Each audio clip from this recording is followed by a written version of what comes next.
Tristan, how do you feel your team responded after what was kind of a slow start for you guys?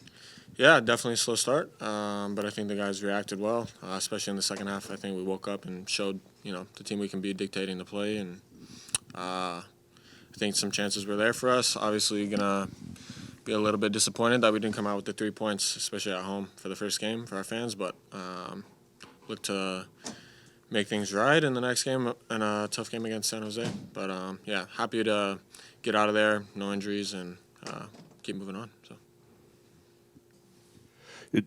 Can you speak a little bit about the goal you guys gave up? I mean, it was a turnover, and then the cross came over, and there was a clever dummy played in, and was it disappointing that you conceded in the manner that you did? Oh, 100%. I think, like you said, we lost possession on the side of the field. They won the ball back out wide and put it in across, and like you said, clever play by, I think it was Copetti that let it go through his legs, and a guy at the back post kind of had a free run at it. So we'll look at it, see if we can get guys in, better position when maybe we can lose or when we lose the ball, and try to figure out how to avoid those type of situations. So. What do you think happened in that second half that helped your team sort of switch on and be able to be more on the front foot, like you were saying, and creating more chances? I think it's being at home. We realize, this is a game to step up. We're the type of team that, especially this year, we want to go after games, especially here. And I think recollecting in the locker room, talking about things that we could do better, adjusting, bringing other guys onto the field, fresh legs. I think that all helped push the game that way. And I think the guys did a good job of showing how we want to go after games in the second half. So. And that huge save from Takaoka on Copetti in that breakaway, Yeah. how big of a turning point was that for you guys, knowing that he kept you guys in the game at a crucial point? Yeah, massive. I think it's huge for him too. Confidence first game, making a big save like that. So obviously kudos to Yohei, massive save.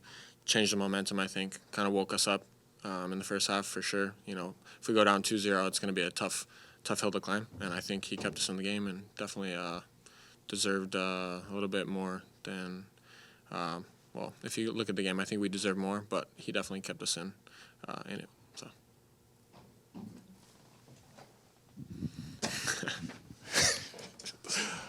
Actually, I wanted to ask you about the penalty kick. What was your immediate reaction to Capetti going down, and just the moments that came afterwards? Were you worried that it wasn't going to get overturned? Just what were your thoughts? Yeah, I didn't have a clear look at it, honestly. Obviously, gonna always stand by my team and yell at the guys if I need to try to persuade them. But I knew he was gonna go to VAR to check, and thankfully it went that way, because you never know what type of game it is if it opens up that quick after penalty. So. And that's it. Thank God. I actually have a follow-up on that. I am really curious what the interaction was with referee Scott Bowman on the field, because from where we were sitting, it looked like pure chaos. And at the end, was it almost like peer pressure for him to go to the VAR board to look at it again? Because he seemed to really stick with it. Yeah, no, he seemed really sure with his decision from the get-go. So obviously, we're going to try to do our best to, make him want to go over there. And they automatically check that, we know anyways. But I think there's definitely pressure for him, especially obviously it's not the refs that we're used to. So these guys are coming into games like this, especially this one. We had 30,000 people, a lot of people cheering, intense game. So, yeah, there's pressure on these guys to make decisions. But, I'm not going to speak, too much about the refs. They're going to do their job, and we're going to try to play and win by ourselves. So. What was the communication like with him in that very moment? Or is it just everyone shouting, yelling? Like, what is it like to be on the field in a situation like that? Yeah, I think a lot of guys say different things. But obviously I went up and I was like, obviously, first off, there's no way in hell that's a foul. Just sticking by my team, of course. But no, just making sure he knows, let's check it, make sure. And obviously they went, to VAR and got the right decision. So.